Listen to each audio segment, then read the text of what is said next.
Hey everyone, it's James from Creators, and today I'm going to show you how to set up and use your Strip Pro. So let's get started.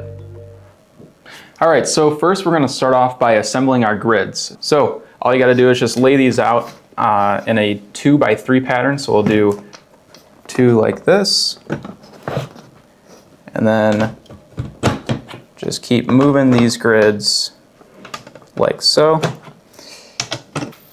So for the next part, we have to put the grid adapters into the grid. So I'm just going to go ahead and set these kind of by where this little notch is.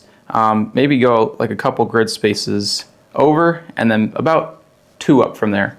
And then we'll do the same thing on this side. So we'll go to this one rib here, go 2 over, and then go 2 up. So I'll set that there. And now I'll go ahead and place one end of the slide bar in here. And then I'm just going to go ahead and compress the spring a little bit. And what that's going to do is it's going to kind of pull on the grid adapters, which will help keep the slide bar and the grid a little bit better. All right, so now that we have our grids and slide bar set up, we have to set up the ruler and also set the 0 mark so that we can get precise cuts.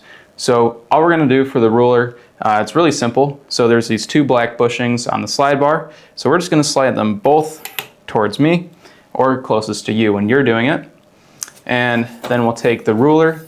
So there's inches on one side, and then there's, I believe, centimeters on the other side. So regardless if you're someone who uses metric measurements or these measurements, that's okay. So I have the screw actually pulled back all the way into this slot. So if you loosen this screw here, there's this little kind of lug here that can slide back and forth. So I just kind of actually have it loose when I'm doing this. So all we're doing is we're just going to look at the slide bar, and then we're going to look straight down from the bar and right in front of this black bushing, if that kind of makes sense.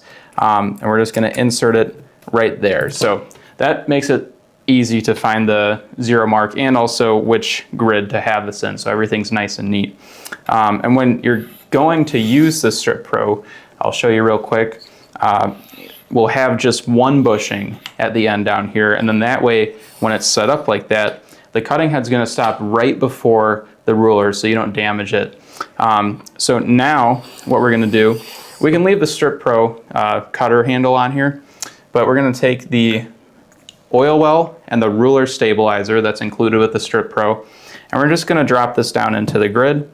And you want to look at the grid spacing and make sure that everything is even. So if it's back this way, it's not going to be nice and I guess parallel with the grids. The ruler won't be parallel with the grids.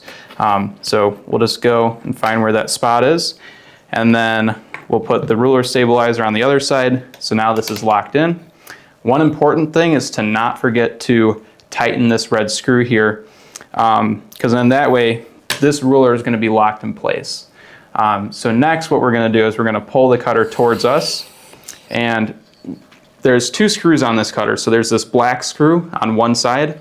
That black screw allows the cutter module to move from side to side like that. And then this yellow screw, which you don't want to unscrew unless there's something under it, because there's a spring in here and the cutting head is spring loaded, so it'll shoot out. But this just releases the cutting head. So what we'll do is we'll pull this back, and then I just loosen the black screw, and then I just line the actual cutting head up with that 0 mark, and then retighten that black screw. And I'm lining up the point of the cutting head, or more so the cutting wheel, to that 0 mark, because that's going to give you really precise cuts. So now the black screw is tight and the red screw is tight. This isn't going anywhere, so we're going to get really consistent, precise cuts now.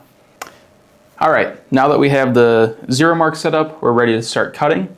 One thing you do want to check though is just to make sure that when the cutting head is sitting on your glass, you want to make sure that it's sitting perpendicular to the glass, so at a 90-degree angle. That way you get nice flat edges on your glass. And if you need to adjust that at all, you can just loosen this yellow screw and keep your hand on top of it when you loosen it. That way it doesn't push the cutter way up. And you can kind of adjust that cutting angle to make sure that it's nice and perpendicular to the glass. All right, let's say we want to cut a few 2-inch strips. So since the 0 mark is here, there's actually 2 directions that you can start measuring your glass from. So we can have the glass stop with the edge of the glass here, and that'll be a 2-inch strip, or we can have it stop here and it'll also be a 2-inch strip. So it just depends on what's convenient for you. Included with the Strip Pro is this, which is called an OmniStop. So what's cool about this is that it can actually rotate however you want. And then you can lock it down in place. So it's good if you're cutting, angled cuts, because you can actually swivel this arm and cut angles with the cutter as well. But what I'm going to use this for right now is actually a backstop for the glass to go up against, so we can get consistent cuts with it. So I'm just going to plug it into the grid kind of near that 2-inch mark. And then what I'm going to do is I'm going to push down on this so that the OmniStop can butt up against the ruler. All right, so now we're ready to start scoring once we have our backstop set up. So then that way, when this is locked down, you're going to get nice consistent strips. So what I'm going to do is I'm just going to kind of gently pull the glass kind of diagonally into this kind of corner pocket here. So that way it's nice and nested up against here, and I know that I'm going to get the same score every time. So then with my other hand, I'm just going to really gently rest it on this kind of handle here. And you don't want to press so hard to where you see white dust on the glass. That means you're scoring a little too hard.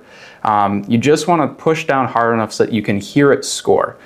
So what's most important is that you hear the glass scoring. It's okay if you don't see it, you just want to hear it.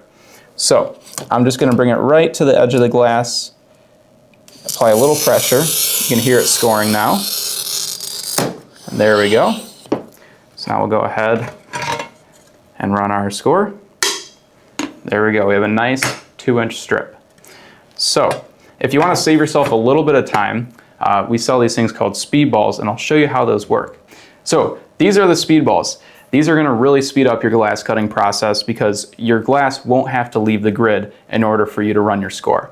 So real quick, I'm going to do the same thing. So we'll just slide our glass in, and we'll go ahead and place the cutter on the glass. Do our score. Let me move this out of the way too so that you guys can see. So we're going to bring the score line right over the speed balls and just press on each side of the score, and make sure you're watching. Don't blink because this is going to happen quick. So we're just going to press, and then that runs your score. So the glass doesn't have to leave the grid surface, so we'll just go ahead and cut one more.